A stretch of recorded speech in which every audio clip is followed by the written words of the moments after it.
Bonjour, bonjour. Voilà, donc encore une nouvelle session de questions. Il y en a pas mal encore, hein. Donc, bon, j'attends un petit peu qu'il y ait du monde. C'est très difficile pour moi de donner une heure précise parce que c'est pas la même chose quand je vous donne un rendez-vous indirect. Là, je prévois l'horaire. Alors que quand je réponds à des questions, je fais en fonction de. Voilà. Alors donc, il y a déjà Abdou Zakaria, moi, Khadija, Atou, Ferhat, Daniel à Lyon, bonjour, Bob Lamouche, Averroès, Mona, Zakaria. Ah oui, il est le premier Abdou Zakaria. Alors, Merry Christmas, Cathy. Thank you very much indeed. Selma Abdelrahman, Kalam René Langlois, bonjour. Donc, il y en a déjà pas mal, enfin bon, voilà. Donc, voilà, les questions, vous pouvez les voir sur... Alors, je reçois aussi des questions en MP. Donc, et je vais commencer par quelqu'un qui m'a interpellé, qui s'appelle Ahmed Rami. Bon, je ne sais pas si vous connaissez, c'est quelqu'un que je connais de longue date, pas très proche, mais enfin, on se connaît, voilà, je connais ses positions. Et il est intervenu. En fait, je n'aurais pas su s'il n'était pas intervenu à la suite d'un poste de Gabardine Berman, dont je vais parler. Donc, Ahmed Rami, il y a eu le poste de Gabardine Berman, qui a posté sur son site. Elle n'a pas eu je ne sais pas, peut-être l'opportunité de le partager sur mon mur. Pas le post, mais le commentaire. Donc le post, c'est elle a extrait de mes vidéos à peu près les phrases suivantes sur le racisme qui est très profond dans la société française. Quand je dis la société française, ça veut dire les institutions. J'ai déjà fait des vidéos, vous pouvez vous y référer. Les administrations, les flics, la justice, etc. Bon. Et donc, elle a fait quelques citations avec ma photo.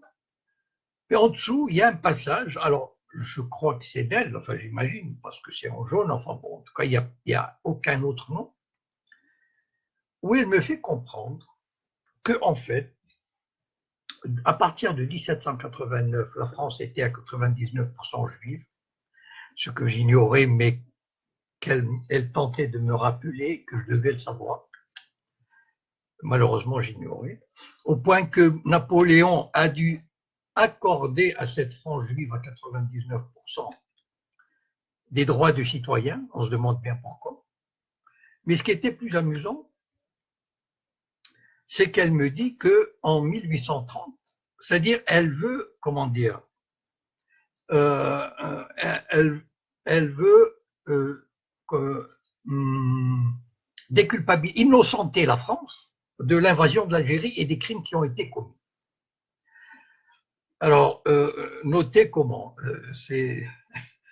Elle me dit qu'en 1830, au moment de l'invasion de l'Algérie, la France était à 99% agricole. Et donc le 1% qui est dominé par Rothschild, c'est lui qui a mené la guerre. Alors, je crois que n'importe quel, enfin, je veux dire, celui qui a le certificat d'études, il sait que en 1830, il y avait quand même des grandes villes en France, Paris, Lyon, Marseille, Nantes, Strasbourg, enfin, je ne vais pas les citer toutes. Et je crois qu'elle faisait plus de 1%. Voilà. Et qu'il y avait, je me souviens des militaires, des déclarations des généraux qui sont allés en Algérie et qui ont fait preuve de grand courage en massacrant des dizaines de milliers dans la pacification en Algérie. Je ne pense pas qu'ils s'appelaient des Cohen, des Lévy, des Finkielkraut, etc. Voilà. Et sur ce, Ahmed Rami, il saute là-dessus pour dire que le judaïsme est à l'origine de tous les racismes. Et il me dit que je devrais le savoir et le dire, puisque de toute façon, Israël Shahak le dit. D'abord, vous connaissez la fameuse formule lui c'est lui et moi c'est moi. Donc je vous la raconte. En 1984, la France avait reçu le général Jaruzelski qui avait fait un coup d'État en Pologne. Enfin, qui avait un coup d'État, oui. Il a pris le pouvoir. Enfin, bon, donc, dans un pays communiste, je veux dire, on a remplacé quelqu'un par un autre. Et il a été reçu en France. Et Fabius, on lui a posé la question, ça ne vous dérange pas que Mitterrand reçoive Jaruzelski? Et Fabius a dit, lui c'est lui et moi c'est moi. Bon, donc, voilà, avec tout le respect que je dois, toute l'amitié que je dois à Israël Shahak, lui c'est lui et moi c'est moi, et en même temps je suis pas sûr qu'Israël Shahak ait dit cela. Et même si, je rappellerai Ahmed Rami, alors si le judaïsme est à l'origine de tous les racismes, je rappellerai juste un truc. Voilà. Bon, je ne vais pas parce que sinon on passerait la soirée dessus. Lorsque les forces espagnoles et portugaises, avec la croix comme symbole, ont débarqué en Amérique centrale, en Amérique du Sud, il y avait ces grandes civilisations qu'on appelait les Aztèques, les Incas, etc., qui ont été massacrés au nom de la croix. Bon, je ne sais pas si ce racisme-là, il y avait des Juifs derrière, mais enfin bon, après tout, hein. Donc je reprends les questions, c'était juste une parenthèse, parce que j'aime bien répondre à ceux qui m'interpellent. Caroline Raymond me demande pourquoi Trump préfère les intérêts d'Israël à ceux de la nation américaine. Ah ben non, justement, les intérêts de la nation américaine, d'abord, qui c'est qui les détermine? Ce sont les lobbies qui les déterminent. C'est ce qu'on appelle le complexe militaro-industriel. Le complexe militaro-industriel, vous savez, Eisenhower, il l'a dit à la fin de son règne, hein, pour être sûr de ne pas être assassiné. Eisenhower a présidé l'Amérique pendant 8 ans. Et au moment de partir, il a dit méfiez-vous du complexe militaro-industriel. C'est lui qui tire les ficelles. Le complexe militaro-industriel, ce sont ces grands lobbies, enfin ces grandes multinationales, que sont les sociétés d'armement, les sociétés pétrolières, les banques. C'est ce qu'on appelle le complexe militaro-industriel. Et c'est vrai que, par exemple, l'Amérique, le budget des États-Unis en matière d'armement, qui est près de 700 milliards, il est pratiquement l'équivalent de tous les pays du Conseil de sécurité, même ou de l'ONU. C'est assez hallucinant. Mais ce complexe militaro-industriel, c'est lui qui pousse au développement des armements, aux guerres, etc., etc. Donc, les intérêts américains, ça dépend de quel point de vue on se place.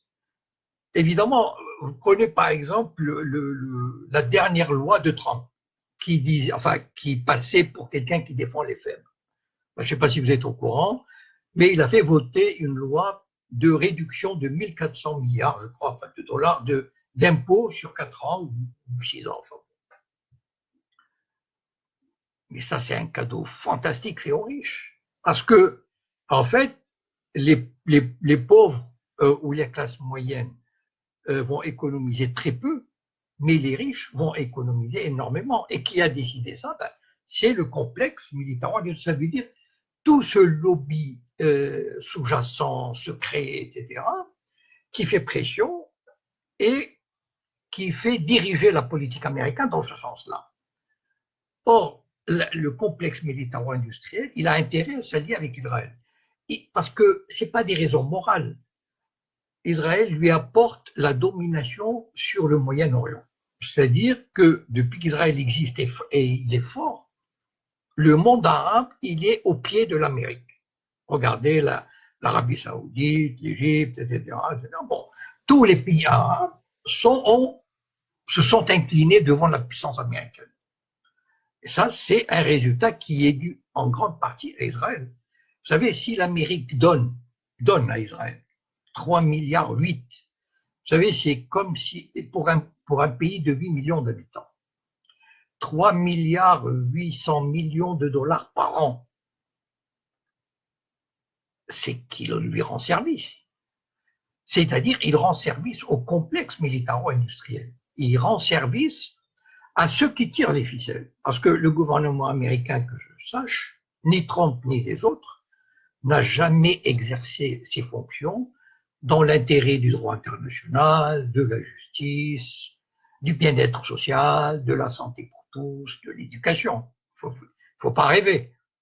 L'Amérique, c'est le pays, c'est la jungle. Enfin, c'est pratiquement la jungle. Enfin, je veux dire, malheur aux vaincus. On y arrive, nous aussi, un peu. C'est pas que les autres pays sont mieux, mais enfin, ils sont un peu mieux. Ou en tout cas, ils étaient un peu mieux. Il faut avoir vécu aux États-Unis. Donc, Trump, comment dire, en s'alliant, enfin, en faisant le jeu d'Israël, il répond aux desiderata de la classe dominante. Alors, Zakia Mouga. Bon, Zakia Mouga, elle m'a posé d'autres questions, si elle m'écoute en général régulièrement. Elle m'a posé des questions en sus récemment et je ne les ai pas notées parce que ça en ferait trop. Donc, je lui demande de bien vouloir me les reposer et comme ça, j'y répondrai parce que j'aurais du mal à revenir là-dessus. Donc, elle me dit, oui, voilà, elle m'a posé une question à peu près comme ça, comment avez-vous résisté au sionisme? Et son commentaire a été qualifié de spam par Facebook. Et là, j'ai envie de rebondir. Pourquoi? Parce que c'est très grave ce qui se passe en ce moment sur Facebook. Ça veut dire que finalement, toute cette liberté qui existait sur les réseaux sociaux, Internet, etc., est en train d'être réduite à néant. Enfin, à néant. C'est-à-dire, elle est remise sous le contrôle. Alors, il y a plusieurs moyens de contrôler. Je ne vais pas entrer dans les détails, mais il y a des vidéos, il y a des gens qui en parlent. Je pense que si vous allez sur YouTube, vous allez comprendre. Il y a par exemple le fait de contrôler les informations, soi-disant les fake news.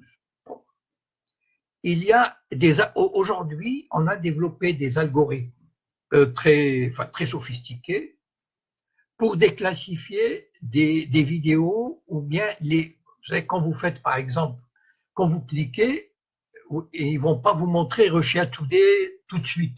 Enfin, je donne un exemple. Donc, ils vont la montrer à la 150e position. Donc, vous n'aurez très peu de chances de la voir. Et puis, il y a la répression, c'est-à-dire, moi, je constate que beaucoup de gens, enfin, me le disent, je le vois, dont les comptes sont suspendus, 15 jours, une semaine, pour une photo, une vidéo, etc. C'est très grave, sans compter que, par exemple, Alain Soral a vu son compte suspendu, Boris Lelay, que je sois d'accord ou pas avec lui, la question n'est pas là, c'est une atteinte à la liberté. Moi, j'ai un ami, enfin personnel, un journaliste, dont toute la chaîne YouTube a été supprimée, donc il a perdu toutes ses vidéos à cause d'une vidéo sur Roger Garaudy, que j'ai faite avec lui d'ailleurs. Et je l'ai tout de suite enlevé parce que j'ai eu la trouille. En fait, on installe un climat de terreur, c'est vrai. Et là, à mon avis, ils ont installé des algorithmes du style résistance au sionisme, ou là, résistance sionisme, donc il y a quelque chose qui cloche. Et ça montre que, voilà, il ne faut plus se faire d'illusions. Nous sommes rentrés dans un temps de répression, de contrôle, et donc, voilà, c'est plus la peine, enfin, il faut plus rêver, il faut faire attention, voilà, et on est vraiment, parce que ce sont finalement, Facebook, Google, etc., YouTube, ce sont des multinationales. Enfin, elles font partie des plus grosses multinationales. Et les intérêts des multinationales, c'est quoi? Ben, c'est de maintenir l'ordre, c'est tout. Il ne faut pas rêver. Je veux dire, un Zuckerberg ou enfin, je ne sais pas comment il s'appelle, Apple, etc., ce sont des gens du système. À partir du moment où on a plusieurs milliards, etc., on devient des rouages très importants du système. Et donc, nous allons trinquer. Ça, c'est sûr. Et puis, elle me dit que les Juifs, Zakia, me dit que les Juifs pris en otage par leurs leaders politiques et religieux. Malheureusement, je crois que je l'ai déjà dit, effectivement, moi je l'ai vu, c'est-à-dire en fait au début, les Juifs, de manière générale, ils n'ont plus le choix. D'abord, même en Israël, ils sont pris dans l'engrenage, je vous assure, je parle de l'Israélien moyen, qui aurait voulu vivre en paix, qui aurait voulu, vous savez, l'angoisse des parents qui voient leur enfant aller au service militaire, etc. Enfin, moi, je sais que des gens me disent, des gens simples, me disent, mais qu'est-ce qu'on a à foutre des territoires, mais qu'on leur donne, qu'on vive en paix, etc. Seulement, le système sioniste, il est très malin, il crée l'insécurité, il crée les conditions de violence pour que le peuple israélien finisse par dire, eh bien, nous sommes condamnés à vivre dans la violence, nous sommes condamnés à réprimer, mais ils sont pris dans cet engrenage. Moi, je le vois chez des gens que je connais. Ils sont pris dans cet engrenage et ils ne peuvent plus en sortir. Ils croient que, moi, des gens me disent, mais on ne peut pas faire l'appel des Arabes, malheureusement. Voilà, ils sont maintenant convaincus. Et ça, c'est un sentiment qu'on a réussi à ancrer chez les Juifs du monde entier, en tout cas ceux qui marchent dans la combine, parce qu'il y a une partie qui ne marche pas, et qui disent que Israël est notre seule garantie de survie. Ben, c'est affolant, mais c'est comme ça. Voilà. Raphaël Abraham. La reconnaissance de Jérusalem peut être moins favorable à Israël que prévu.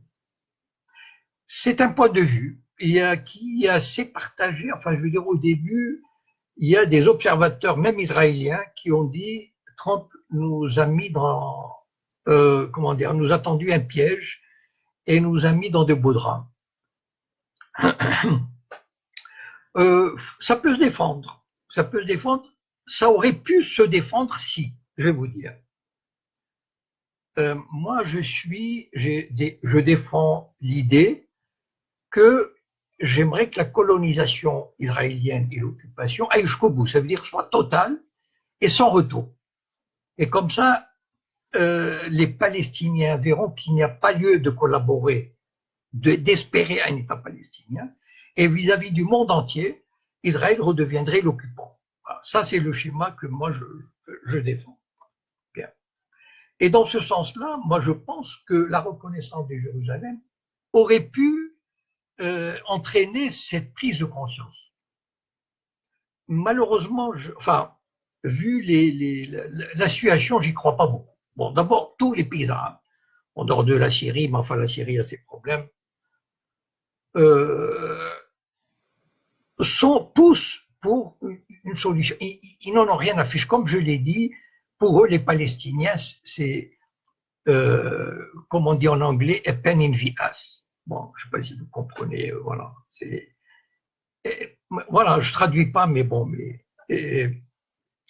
donc, comment dire, c'est un problème. Ça les emmerde. Ils voudraient se débarrasser de ce problème, en fait. Voilà. Et donc, vous savez, il y a des rumeurs aujourd'hui que le petit caniche, là, Mahmoud Abbas, enfin, je ne sais pas ce qu'on lui a donné dans son petit déjeuner, on a dû lui mettre un excitant. Il a dit, je ne négocierai plus avec les Américains. Enfin, je veux dire, c'est terrible. Et donc, on est en train de lui chercher un remplaçant. Ça ne m'étonnerait pas. C'est-à-dire qu'en fait, bon, ça fait 14 ans qu'il est là, il a fait son job. Pendant 14 ans, Israël a doublé le nombre de ses colons. Il a maté 80 ou 90% de la résistance. des Palestiniens. Il s'est mis de l'argent à côté, lui et ses complices. Et donc, voilà, on peut le remplacer par quelqu'un de plus dynamique qui donnerait encore une autre. C'est-à-dire, il faut donner une illusion, voilà, en fait. C'est-à-dire que j'ai donné une interview hier à ce qu'on appelle Presse TV, c'est une chaîne iranienne. Et ils m'ont posé la question sur Macron. Et j'ai dit que Macron, c'est juste des mots pour caresser à base dans le sens du poil, et parce que l'intérêt de Macron et de l'Europe, c'est qu'il reste dans cette forme de négociation. Le plus grand danger pour l'Europe, pour Israël et l'Amérique, c'est qu'il n'y ait plus d'autorité palestinienne. Donc, il faut qu'il reste dans cette forme d'obéissance et de coopération. Parce que finalement, Jérusalem, enfin, comme je le prévoyais, voilà, ça va se tasser. Et non seulement ça va se tasser, mais il y a par exemple le Guatemala annoncé qu'il va mettre son ambassade à Jérusalem. On ne va pas réunir à chaque fois l'Assemblée générale, c'est fini. La Roumanie aussi, il y a des rumeurs, donc ça va devenir une banalité. Voilà, et puis, c'est-à-dire que ça va, comment dire, il faut que les Palestiniens, parce que, enfin, les Palestiniens, l'autorité palestinienne, et déclare toujours, nous voulons Jérusalem-Est pour capitale. Mais enfin, il ne faut pas se leurrer, il ne faut pas déconner quand même. Il y a 250 000 colons à Jérusalem-Est. Mais qu'est-ce qu'ils croient? Enfin, bon, Youssef tout court. Bon, il a choisi un nom intéressant. L'Iran menace-t-il toujours Israël? Ah oui, non, l'Iran menace toujours Israël, mais n'a jamais rien fait. Bon, je ne sais pas ce qu'il veut dire par là. S'il veut dire que l'Iran aurait dû faire une guerre ouverte à Israël, ça serait vraiment une bêtise monumentale. Parce que le rapport de force est tel, parce que d'abord si l'Iran avait une frontière commune avec Israël, ça oui, c'était faisable. Et l'Iran, il est à 1500 km, 2000, enfin, je ne sais pas. Donc, quelle guerre il aurait pu mener? Une guerre aérienne? Là, il se fait rétamer. Donc, l'Iran, son objectif, c'est de se renforcer, mais vous savez, il y a ce qu'on appelle quand même la tactique et la stratégie. Il faut pas foncer tête baissée et dire je veux faire la guerre pour montrer que non, pas du tout. Il faut savoir utiliser ses armes, ses qualités, etc. Et donc, mais l'Iran, à mon avis, bon, d'abord le soutien au Hezbollah, et le Hezbollah, s'il a battu les Israéliens, s'il les a chassés en demi du Sud-Liban, et il leur a donné quand même une tannée en 2006, c'est grâce à l'Iran quand même. Si la Syrie a tenu, c'est grâce à l'Iran. Donc, l'Iran participe à sa façon, à sa manière, avec ses moyens, à la résistance contre le sionisme. Il ne faut pas non plus dire, voilà, l'Iran n'a rien fait, c'est pas vrai. En tout cas, l'Iran certainement fait plus pour contrer le sionisme que tous les États arabes réunis. Les États arabes réunis ne font que parler, bavasser. Pour la Ligue arabe, je vous rappelle que le Hezbollah est une organisation terroriste. Pour la Ligue arabe, le Hezbollah est une organisation terroriste. Voilà. La seule organisation qui résiste au sionisme, elle est déclarée terroriste par les pays arabes. Donc, il faut être quand même assez raisonnable dans ses jugements. Alors, Karim Bouddha me dit, pourtant le Maroc est moins dégradé que ses voisins. Oui, parce qu'on m'a dit quelqu'un m'a demandé de faire une appréciation sur M6, donc j'ai fait, c'est vrai, c'est-à-dire que le Maroc est l'enfant chéri de l'Occident et des pays, des monarchies du Golfe. Donc, ils ne laissent pas tomber. C'est-à-dire que leur chéquier est prêt à chaque fois, il aide quand il y a des difficultés financières, il y a de la coopération économique, industrielle. Quand on se balade au Maroc, il y a un développement certain sur l'immobilier, les routes. le téléphone, etc. Mais il reste quand même, enfin, je veux dire, une société corrompue, très inégalitaire, et où probablement 50% de la population n'a qu'un accès très, très limité à la santé, à la justice et à l'éducation. Voilà, bon, ben, maintenant. Et c'est pas, comment dire,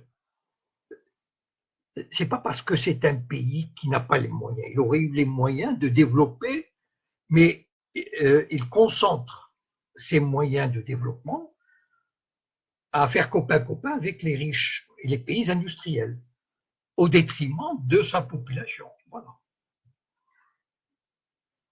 Varino. La vision de Attali sur Jérusalem est-elle en cours?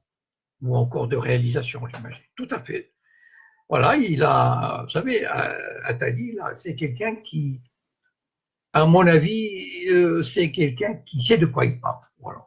Peut-être que je ne sais pas, on ne le prenait pas au sérieux quand il y a quelques années, disait, je reconnais, c'est vrai que moi aussi, je me disais, oui, c'est une vision messianique, etc. Mais depuis quelques années, il déclarait qu'il rêvait d'une Jérusalem qui serait le centre du monde, le centre spirituel, une espèce de capitale du monde, etc.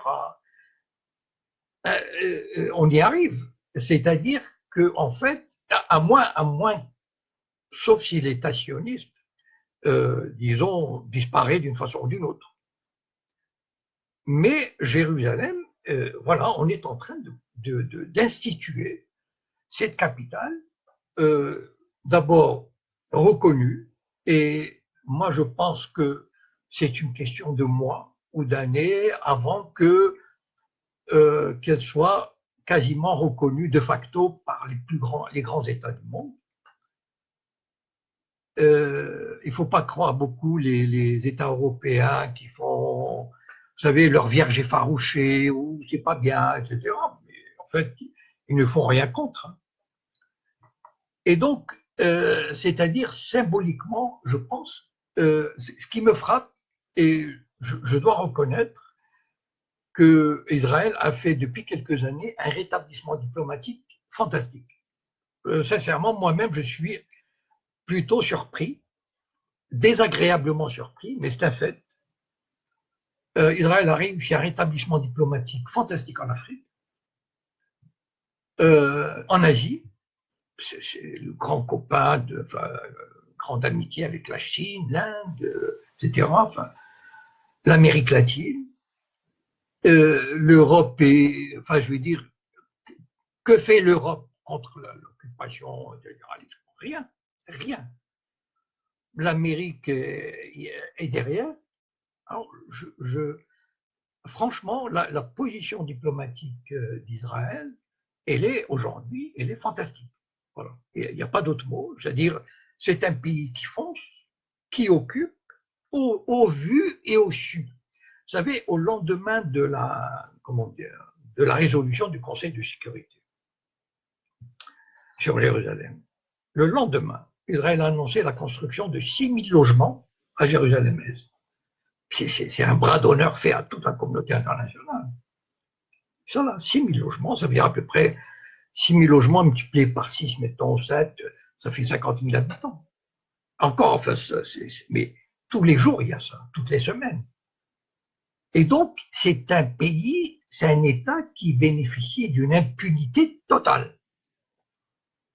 Et non seulement totale, c'est qu'il a des atouts qui font que les États viennent vers lui, ont besoin de lui. Et donc, dans cette situation-là, Jérusalem devient une espèce de rayonnement. Enfin, vous savez, Netanyahou a poussé le culot jusqu'à dire, je sais pas, moi je l'ai entendu sur une média lui, hier, il a invité les chrétiens à visiter Jérusalem et qu'il se montrera, il se fera leur guide, et que la liberté religieuse sera garantie, et qu'il est le protecteur des chrétiens et des sites chrétiens, etc. C'est hallucinant. Bientôt, enfin, je veux dire, le monde chrétien va s'agenouiller devant ce nouveau roi Salomon. Donc, dans cette situation, Jérusalem probablement, dans quelques, je sais pas, d'ici 1 an, il y aura facilement 10 ou 15 États qui vont installer leur ambassade et puis deviendra une place importante. Voilà, une capitale qui gagnera en importance. Malheureusement, mais il y a des faits. Hein. Lénine disait, les faits sont têtus. Voilà. Alors, Mounir Saifi.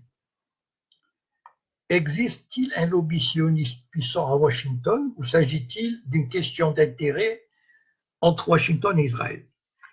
Les deux. C'est-à-dire qu'en fait, prenons par exemple le lobby sioniste ou le lobby juif n'a jamais été puissant avant 1967. Pourquoi? Parce que les États-Unis ne voyaient pas encore l'intérêt d'avoir cet allié Israël. C'est la France qui a armé Israël. C'est la France qui a donné la bombe atomique. Il ne faut pas oublier que Kennedy était farouchement opposé à la bombe israélienne, la bombe atomique israélienne. Probablement une des raisons pour lesquelles il a été assassiné, une des raisons. Hein. Et donc, vous savez, les premières années, Truman, je n'ai pas le temps de vous raconter cette anecdote, mais elle est très amusante. Truman n'a reconnu, il racontait ça dans ses mémoires, n'a reconnu, enfin dans le plan de partage, l'attribution du Negev, c'est-à-dire la zone désertique du sud d'Israël, à Israël que enfin, on lui a monté toute une cabale. Donc, vous savez, les Américains n'étaient pas, enfin, je veux dire, c'était pas le grand allié. Une fois, ce que je veux dire, c'est qu'une fois que les intérêts se rencontrent, une fois que les États-Unis, avec Kissinger, la paix avec l'Égypte, etc., c'est à partir de ce moment-là qu'Israël a commencé à recevoir 3 milliards de dollars par an. Mais avant 1967, que dalle, que dalle. Donc, à partir du moment où les deux États convergent, le lobby juif devient puissant. C'est-à-dire qu'on lui donne la possibilité d'être puissant aussi. Donc, c'est toute une combinaison de ces choses-là. Le lobby, comme par hasard, n'avait aucune, enfin très peu de puissance avant 1967. Voilà. Alors, Choukri Shelhot. Moulay Hicham est-il crédible en... Vous savez, Moulay Hicham, c'est le cousin du roi, c'est-à-dire le fils... Enfin, Hassan II avait un frère qui s'appelle Moulay Abdallah, et Moulay Abdallah avait un fils, Moulay Hicham. Et lorsque Hassan II est décédé, M6 est monté sur le trône. Alors, je ne sais pas exactement, je ne me souviens pas de ce qui s'est passé. Bon, disons que, ben, je sais pas, il faudrait que je me renseigne peut-être. Toujours est-il que Moulay Hichem est devenu persona non grata au Palais Royal. Et donc Moulay Hichem est parti aux États-Unis, est devenu une personnalité universitaire, politique, etc. Et disons qu'il n'est pas vraiment le bienvenu au Maroc. D'autant plus qu'il prend des positions assez ouvertement, pas contre le roi, mais disons, il soutient une monarchie constitutionnelle à l'espagnol. Donc, il est reçu dans les chancelleries, etc. Enfin bon, on l'écoute, et puis il dit que c'est pas bien la corruption, c'est pas bien le pouvoir absolu, et patati, voilà. Voilà un beau discours. Et donc, Choukri me demande, est-ce qu'il est crédible? Pour moi, non. Voilà. C'est-à-dire que, vous savez, c'est classique. C'est pas que Moulay Hicham soit un mauvais gars, pas du tout. Mais vous donnez le pouvoir à quelqu'un, n'importe qui, et il oublie ses promesses. Donc, c'est une règle en politique, une règle absolue. Et regardez, lisez, apprenez l'histoire, Mitterrand, Sarkozy, Hollande, Trump, ce que vous voulez. Voilà. Ils font des promesses, et une fois qu'ils sont élus, Ils oublient leurs promesses. C'est pas que ce soit de mauvais gars, pas du tout. C'est ça la politique, le pouvoir. Vous donnez le pouvoir à quelqu'un. Vous allez mettre, mettons, Moulay Hicham à la tête du Maroc. Et vous croyez qu'il va se débarrasser des pouvoirs qui sont liés au trône? Enfin, voyons, mais il ne faut pas rêver. Je veux dire, on n'est pas dans un conte de fées. Le pouvoir n'est pas un conte de fées. Le pouvoir, c'est sérieux. C'est-à-dire, s'il y a du pouvoir, vous savez, je vous rappelle cette histoire de Mitterrand. Mitterrand, en 1964-65, il a écrit un livre qui s'appelle « Le coup d'État permanent ». C'est-à-dire, il avait traité la constitution de la Ve République de coup d'État permanent. Le livre s'intitulait « Le coup d'État permanent ».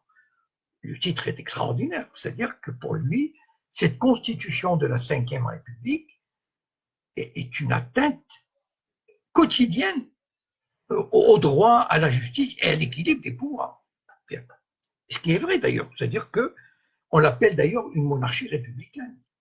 Le président en France, il a quasiment, enfin, il a énormément de pouvoir. Bon. Donc quand il a gagné en 81, on lui a dit, alors monsieur Mitterrand, vous allez modifier la Constitution, et cette Constitution, c'est un coup d'État permanent. Et il a répondu, ah oui, mais en d'autres mains, c'est un coup d'État permanent. Mais avec moi, non. Voilà. Donc, Moulay Hicham ou un autre, il ne faut jamais faire confiance aux promesses des hommes politiques. Voilà. Alors, Riyad Bahlouli me dit, l'Iran est-il une menace pour Israël? Bon, j'ai un petit peu répondu à cette question tout à l'heure. Oui, effectivement, parce que, bon, d'abord, c'est une puissance régionale très forte et qui maintient une espèce d'abord d'esprit de résistance et qui a envie, non seulement pour des raisons religieuses ou idéologiques, mais pour des raisons politiques, disons, d'établir une espèce de domination, en tout cas, d'avoir sa place, toute sa place dans la région. Et donc, Israël serait très heureux si le pouvoir changeait de main. C'est évident. Afifa, il a dit, elle estime que mon tableau des Juifs du Maroc lui a paru plutôt sombre. Je ne sais pas si elle m'a encore envoyé. Elle m'a envoyé un autre message, mais je ne l'ai pas noté. Écoutez, je sais que les Marocains musulmans, comment dire, ils n'arrivent pas à comprendre ou à admettre que les Juifs soient partis à cause d'eux. Voilà. C'est-à-dire que qu'est-ce qu'on leur a fait? Effectivement, quand on voit la situation des Juifs au Maroc, dans les années 50, 60, 70, 80, ils vivaient très bien. Ils vivaient très bien. C'est-à-dire, extérieurement, tout avait l'air bien. Bon. Mais malheureusement, le Maroc est un pays du non-dit. C'est-à-dire qu'on n'a jamais abordé les problèmes. Je vais vous donner quelques exemples qui créent cette situation de malaise. Je vais vous donner quelques exemples. À Meknès, il y avait un type qui s'appelait Toledano. En 62, 63, il est allé faire des études en France et il est revenu, on lui a donné un très beau bureau au ministère des Finances arabe.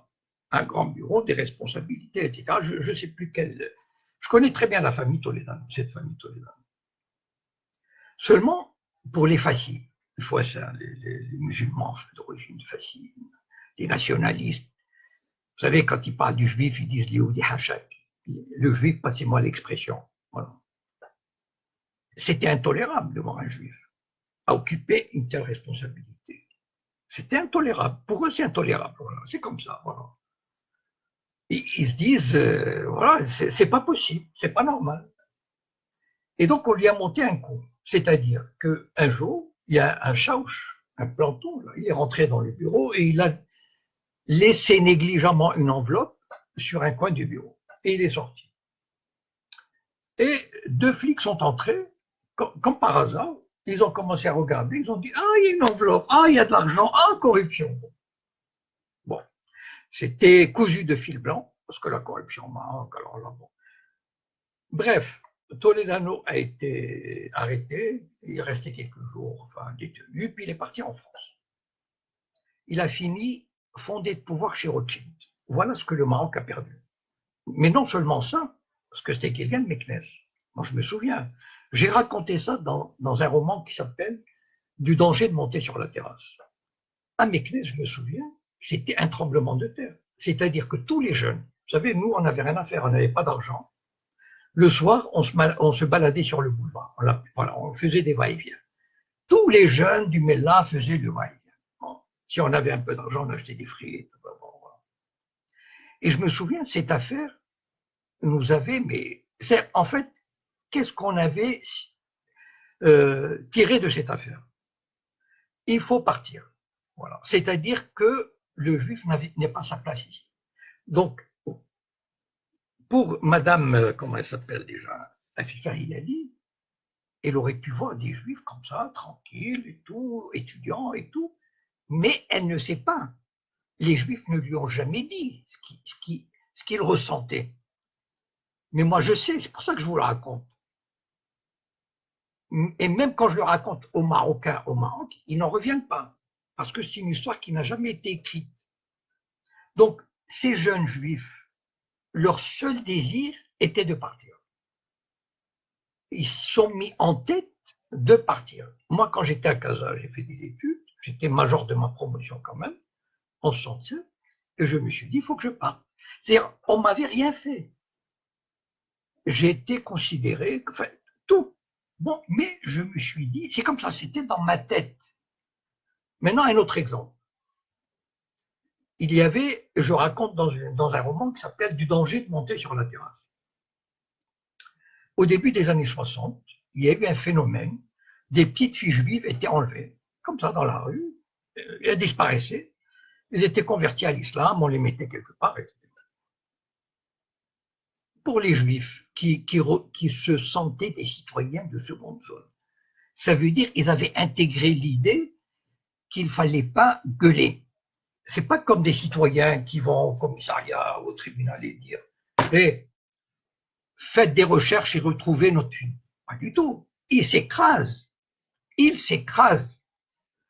Et moi, j'ai regardé, vous savez, les Juifs avaient une revue à l'époque qui s'appelait la Revue des communautés.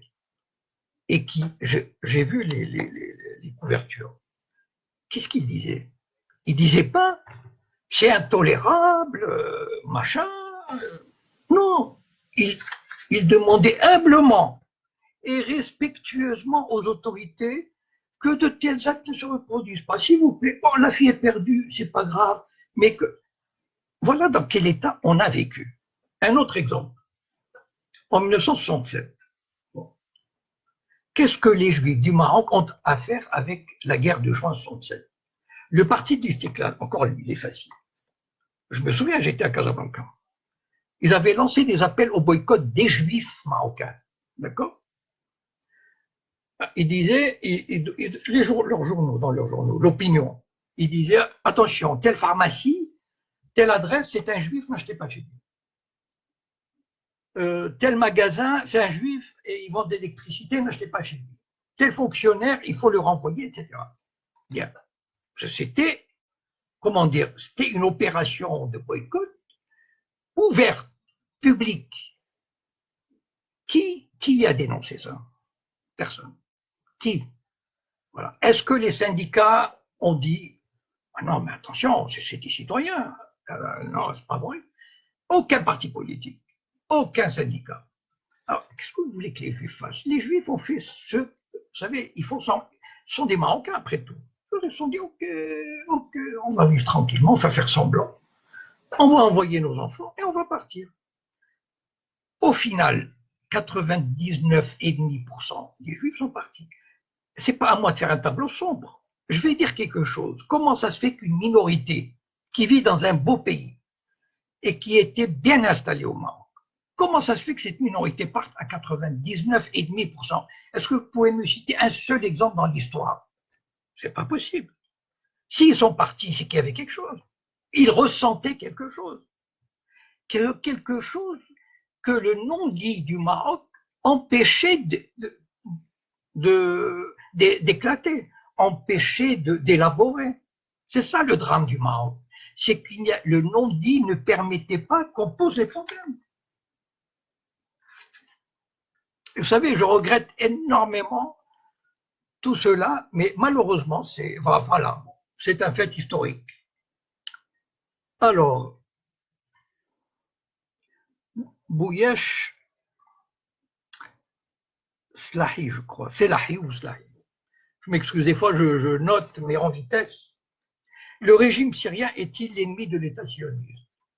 Il aurait voulu l'être, mais encore une fois, vous savez, quel est le problème des régimes arabes, malheureusement? Ce sont des mafias, ce sont des castes qui tiennent le pouvoir pour le privilège d'une caste. Voilà. Et donc, ils n'ont pas intérêt, enfin, à menacer leur privilège. C'est-à-dire, combien de fois, vous savez, combien de fois les Syriens, la Syrie a été bombardée même avant la guerre civile? Pas tout le temps, parce qu'il ne faut pas non plus exagérer. Mais de temps en temps, les Israéliens, voilà, bombardaient un convoi, une installation militaire, et le régime syrien fermait sa gueule, parce qu'il se disait, s'il y a la guerre, je suis fichu. Et donc, je suis fichu, ça veut dire quoi?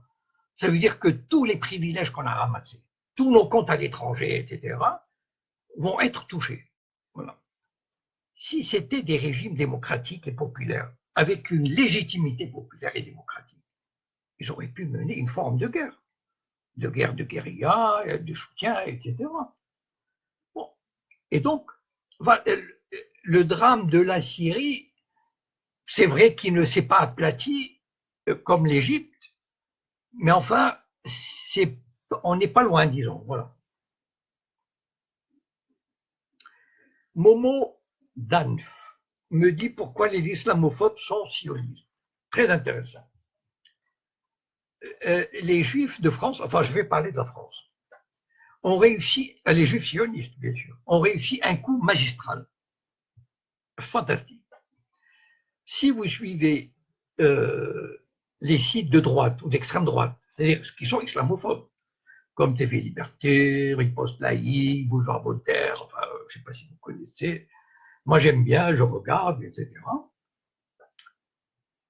Et les sites islamophobes sont devenus sionistes, de plus en plus. C'est-à-dire que, par exemple, Elisabeth Lévy, qui dirige le magazine Causeur. Le magazine Causeur, c'est presque la Bible de l'extrême droite islamophobe. La Bible. Bon, Elisabeth Lévy, pourquoi elle est devenue islamophobe?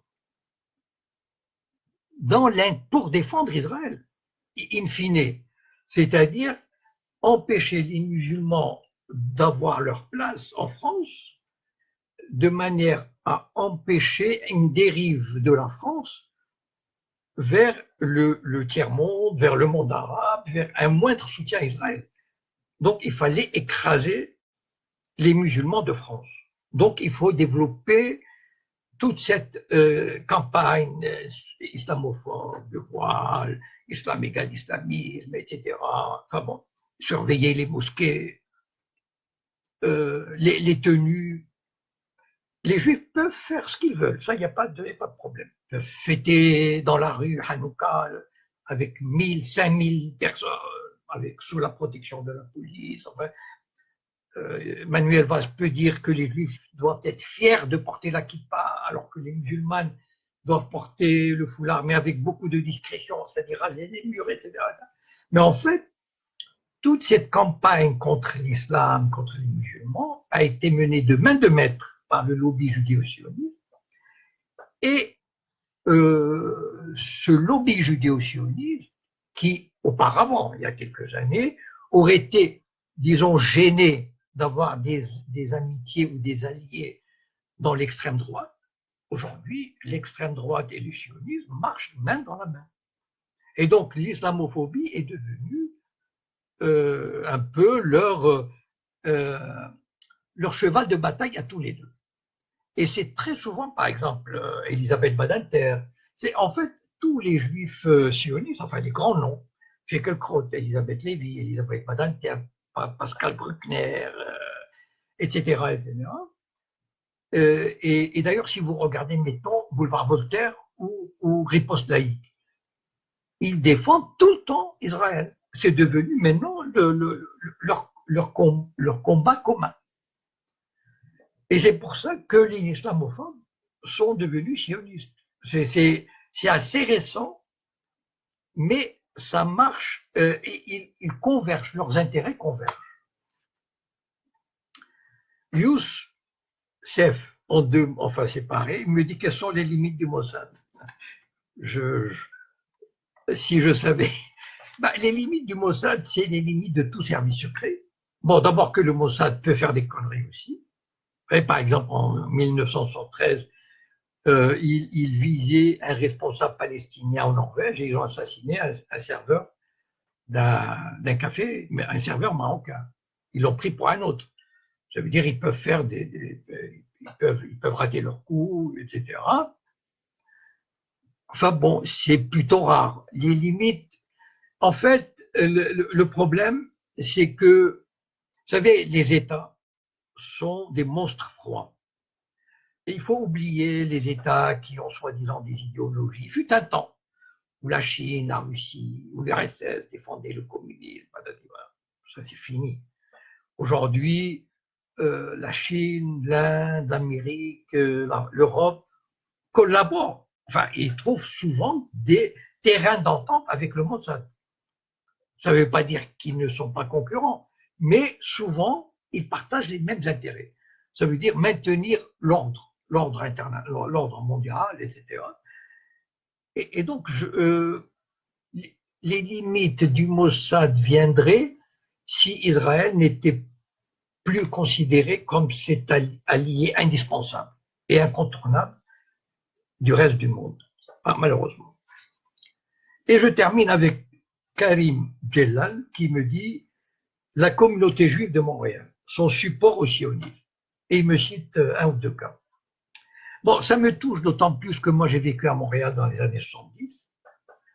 J'ai vécu 6 ou 7 ans. À l'époque déjà, la communauté juive de Montréal, alors il y a deux parties. Il y a la communauté ashkénaze et la communauté séfarade, qui est d'origine marocaine principalement. À l'époque déjà, il y avait entre 30 000 et 40 000 juifs du Maroc, d'origine marocaine, qui étaient installés à Montréal. Ils étaient assez, comment dire, c'était balbutiant.